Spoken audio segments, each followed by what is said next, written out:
fans de tech, c'est DT Tech, votre nouvelle chaîne YouTube qui vous présente aujourd'hui ce petit vidéoprojecteur à ultra courte focale, le G3 triple laser mini UST Smart Projector. C'est un projecteur en 1080p. Nous pouvons voir sur la façade du carton ces 4 logos Netflix, Prime Video, Disney+, YouTube qui se retrouvent sur la télécommande en raccourci. Donc, comme vous pouvez le constater, on est sur un projecteur qui rentre Google TV dans son OS pour une utilisation simplifiée qui nous donnera accès à toutes sortes d'applications via le Play Store et une interface très agréable à utiliser.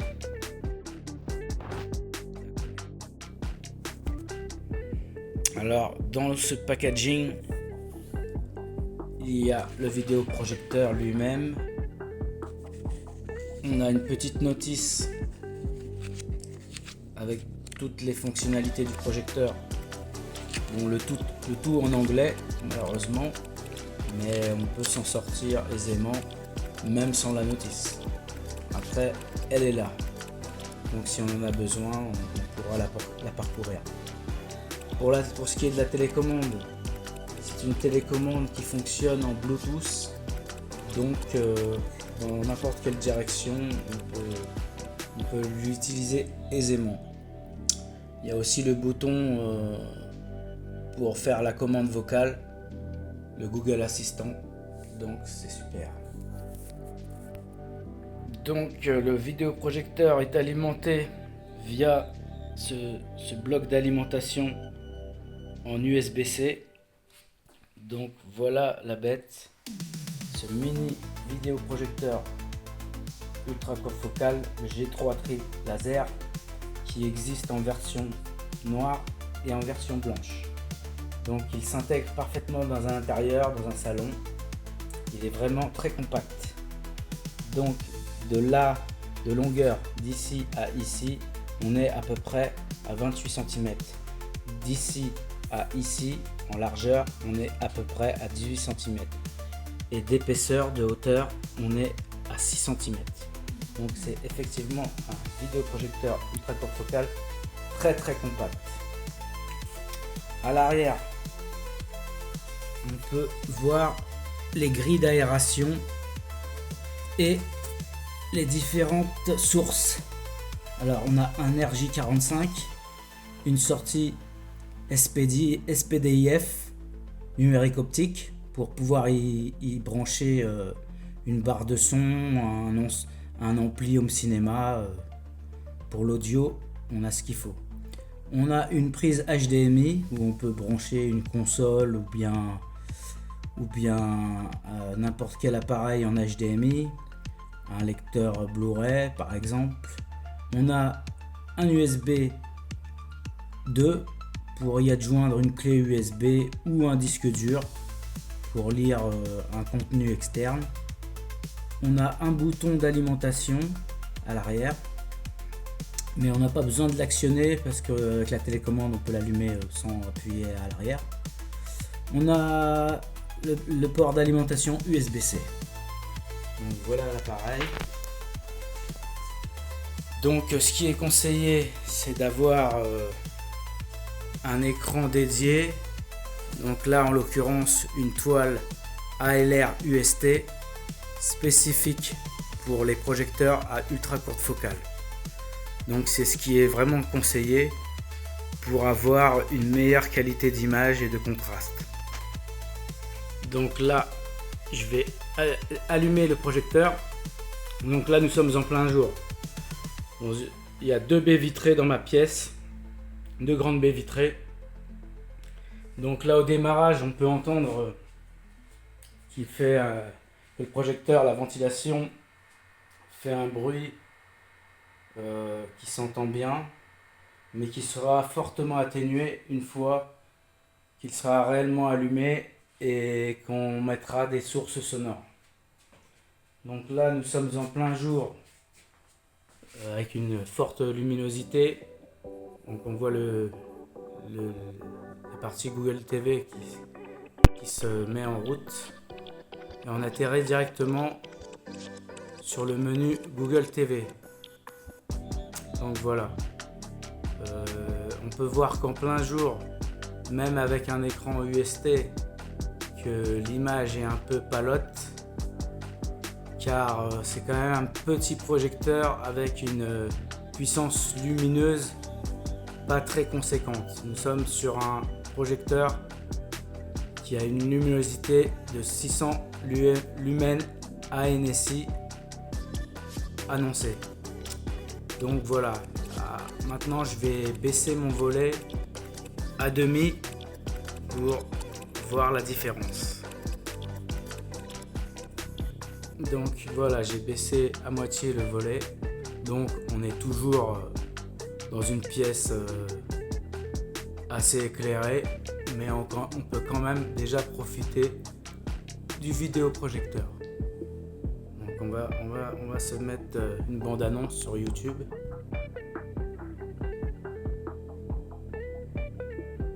On va se mettre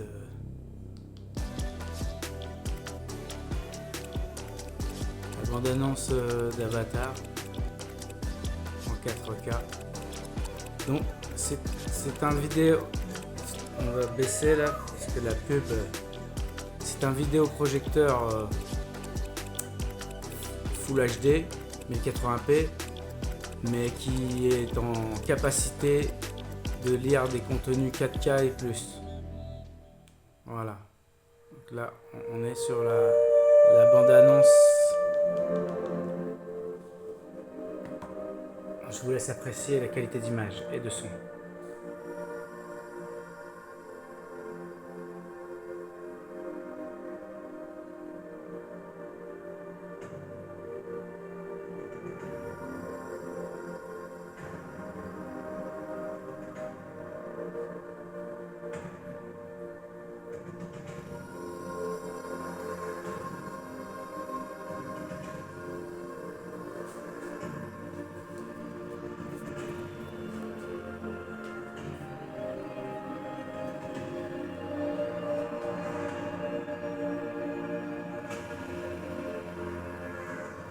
Bon, là on n'est pas dans le noir complet.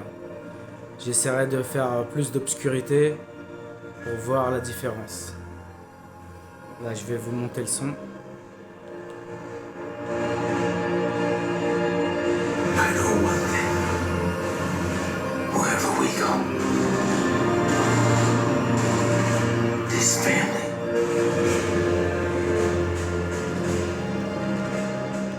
Donc voilà, on va se remettre cette même bande-annonce dans une plus grande obscurité pour voir la différence. Donc voilà, là, j'ai baissé pas entièrement mais presque les deux volets de mes baies vitrées là. Donc ça sera toujours la manière la plus optimale pour regarder un programme sur le projecteur, sur le vidéoprojecteur. Pour regarder son film, sa série Netflix, ses programmes YouTube. Ça sera toujours la meilleure solution pour avoir la meilleure qualité d'image possible avec son appareil. Toutefois, en plein jour, on pourra tout de même en profiter avec une qualité légèrement dégradée, mais dans l'obscurité totale, c'est une belle image agréable. On va se revoir la bande-annonce d'Avatar. La pub encore une fois, excusez-moi pour ça.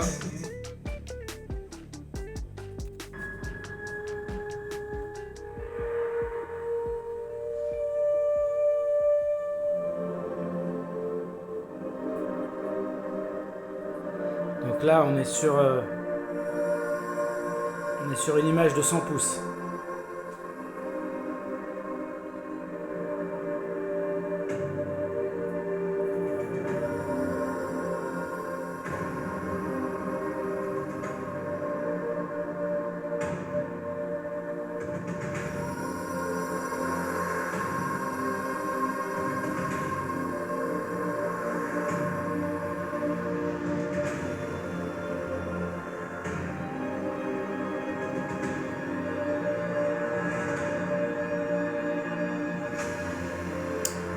Donc voilà.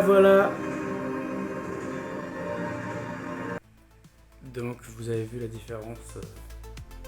Quand on fait l'obscurité, c'est une image beaucoup plus agréable, beaucoup plus appréciable. Donc on peut voir qu'on est sur du Google TV. Google TV. Donc on a accès à tous les paramètres de Google TV. Dans le bouton paramètres, la roue crantée. Et sinon, on peut accéder au menu du vidéoprojecteur lui-même. Là, on accède en cliquant sur le bouton ici. On accède à un sous-menu. Un sous-menu avec des réglages de luminosité. Voilà, un réglage général avec un mode luminosité.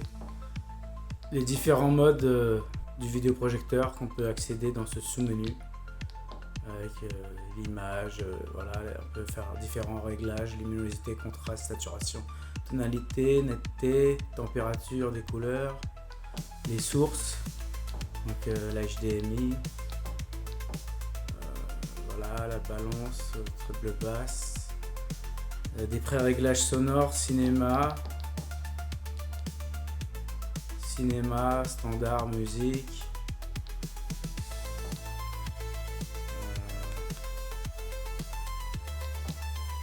la sortie audio haut-parleur. Donc on a le menu le SPDIF pour la sortie numérique optique.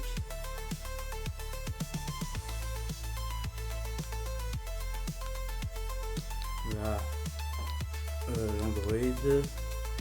On est revenu sur l'Android, on était déjà d'ailleurs.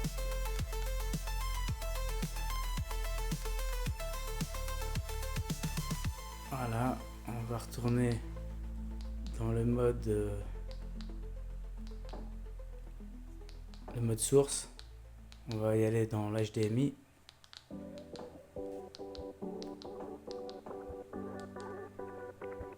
Donc là on est dans l'HDMI, je vais faire un retour arrière.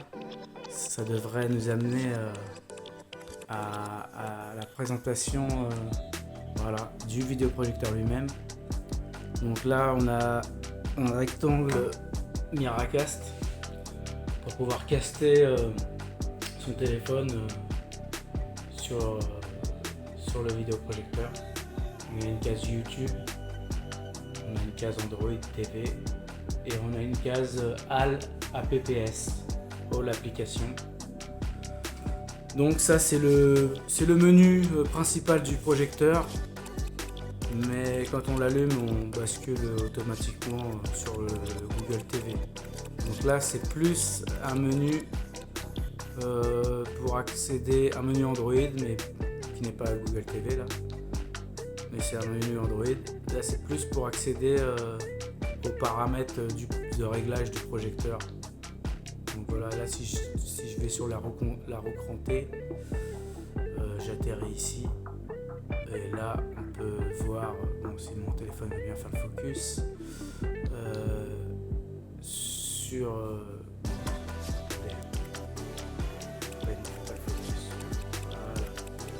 alors là on a le Bluetooth, on a le réseau internet, on a les différents réglages de l'image, on a les sources d'entrée HDMI, on a à propos les spécifications du vidéoprojecteur avec la RAM et la ROM. Donc la RAM, je crois c'est la mémoire interne pour les fichiers, ou la ROM, je sais plus, pour les fichiers du vidéoprojecteur interne. Donc il y a une RAM de 2 Go et une ROM de 32 Go. Il y a 32 Go de stockage accessible. On a un bouton de mise à jour logiciel, un bouton d'alimentation, un bouton pour sélectionner la langue des menus du projecteur. En haut, on a aussi la date et l'heure. Donc on va y aller dans les réglages de l'image. Donc on a accès à un menu pour sélectionner la luminosité. Donc il y a 3 modes de luminosité. Là je suis actuellement sur le super lumineux et il y a le standard et l'économique. On a ensuite le menu de projection du projecteur, s'il est positionné au plafond ou à l'arrière ou devant contre un mur. D'après ce que j'ai compris, là on a un menu d'ajustement de l'image, on a un menu intelligence artificielle qui contient 2 colonnes de focus, mais je ne sais pas vraiment à quoi ça correspond. On a la correction trapézoïdale qui est soi-disant automatique si on le souhaite et par 4 points en manuel. Donc la correction automatique, moi j'ai pas réussi à la faire fonctionner, ça n'a pas fonctionné. Donc la correction du trapézoïdal automatique, pour moi elle ne fonctionne pas actuellement. Peut-être qu'elle fonctionnera avec une prochaine mise à jour. Mais voilà, c'est ce que j'ai constaté pour le moment. Mais bon, une fois que notre image est réglée, on n'y touche plus normalement, donc ça va quand même. Donc là il y a un mode 4K, je ne sais pas vraiment à quoi il sert aussi. Quand on l'active, souvent ça dérègle les réglages de cadrage de notre image, donc je ne vais pas y toucher. Ici on a un zoom numérique, donc voilà, là il est à 100%. Si je descends, on peut voir que ça dézoome. Si je le remets à 100%, voilà. C'est des paramètres pour régler le cadrage de l'image surtout. Donc voilà. On a aussi sur la télécommande ici un bouton pour régler le focus. Donc pour régler le focus de l'image, quoi. Donc voilà. Donc là en bas on peut voir des petits boutons plus, c'est pour y ajouter des raccourcis d'application. Là si je clique sur plus, il va me proposer par exemple l'affichier, je vais cliquer dessus et normalement voilà il me l'a mis ici en raccourci. Donc c'est pas vraiment nécessaire parce que là c'est le menu du projecteur, mais une fois qu'on est dans le menu Google TV, on n'a vraiment pas besoin de ça. Donc là on va retourner dans le menu Google TV. Et voilà, on est dans le Google TV. Donc c'est impeccable. Donc là je vais vous faire écouter une musique libre de droit pour pouvoir apprécier un peu le son du projecteur. Donc on va y aller sur YouTube.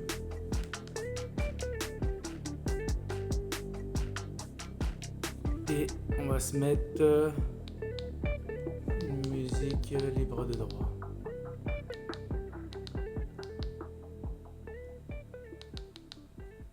Allez hop.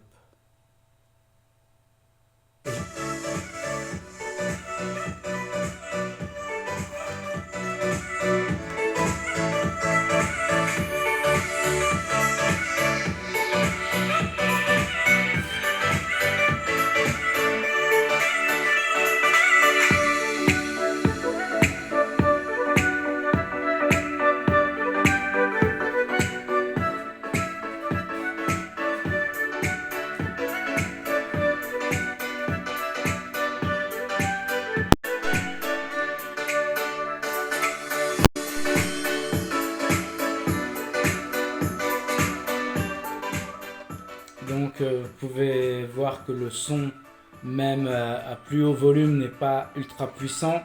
Toutefois, il ne sature pas et la qualité sonore est satisfaisante pour un petit appareil comme celui-ci.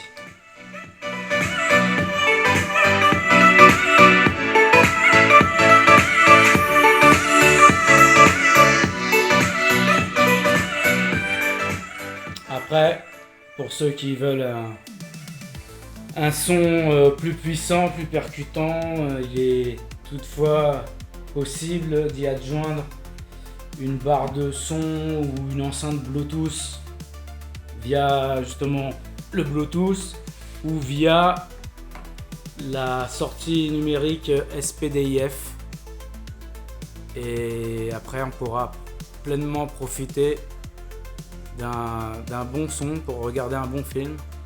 Mais le son est d'ores et déjà à un minima immersif malgré une puissance assez limitée du fait de ces deux enceintes de 7 watts et de cette miniaturisation. Mais malgré cela, ça peut être suffisant pour la plupart des gens, cette enceinte. Pour ma part, ça me suffira amplement.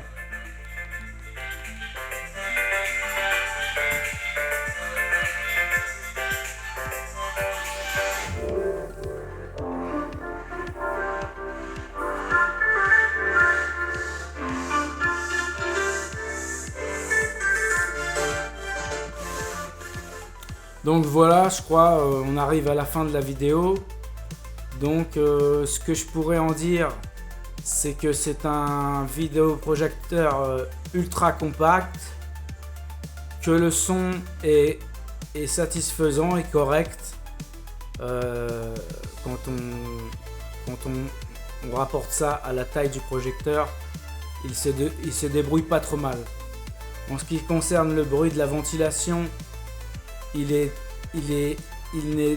très peu perceptible en utilisation normale, c'est-à-dire avec une source sonore. En ce qui concerne la qualité d'image, on est sur du Full HD, mais on peut lire la 4K. En ce qui concerne la correction trapézoïdale automatique et le focus automatique, bon, je n'ai pas constaté que ça fonctionnait, malgré que c'est annoncé dans leur publicité. Donc peut-être lors d'une prochaine mise à jour, ça pourra fonctionner, je l'espère du moins. Quand je l'ai mis en route, donc on est passé à l'installation via un compte Google, à Google TV, et il y a eu une mise à jour qui s'est faite dès l'installation. Donc à voir si dans de prochaines mises à jour ça pourra régler les problèmes de recadrage automatique du trapèze et du focus. Donc on verra ça par la suite. Sinon l'appareil était aussi annoncé compatible 3D, mais je n'ai pas pu le tester. Je n'ai pas testé de 3D parce que j'ai pas branché de lecteur Blu-ray. Mais à voir si c'est vraiment compatible 3D, ça serait vraiment pas mal. Donc c'est annoncé, donc il n'y a pas de raison que ça ne fonctionne pas. Qu'est-ce que je peux dire de cet appareil ? Je dirais que c'est prometteur de cette miniaturisation. Avoir un écran de 100 pouces avec un petit appareil et avec une qualité très correcte, Full HD quand même, donc c'est de la haute définition. Après, il existe déjà des modèles compacts en 4K, en ultra haute définition. Je pense au JM Go, le dernier là qui est sorti. J'aimerais bien pouvoir le tester aussi. Donc s'il y a des marques qui veulent que je teste leurs produits, ça serait avec joie. Donc voilà ce que je pourrais dire de ce projecteur. Donc les projecteurs à ultra courte focale sont assez onéreux en général. Ça oscille entre plus de 1000 euros et jusqu'à 2000, 3000, 5000. Donc c'est relativement cher.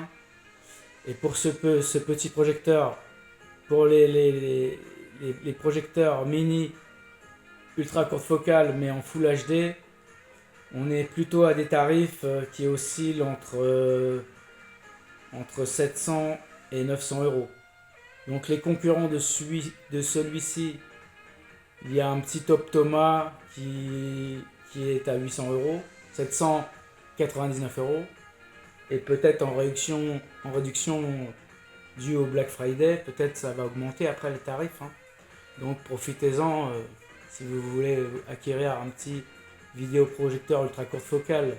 Il y a celui-ci, mais il y a aussi le Optoma, le Thomson, dans la même catégorie, qui est à 699 euros.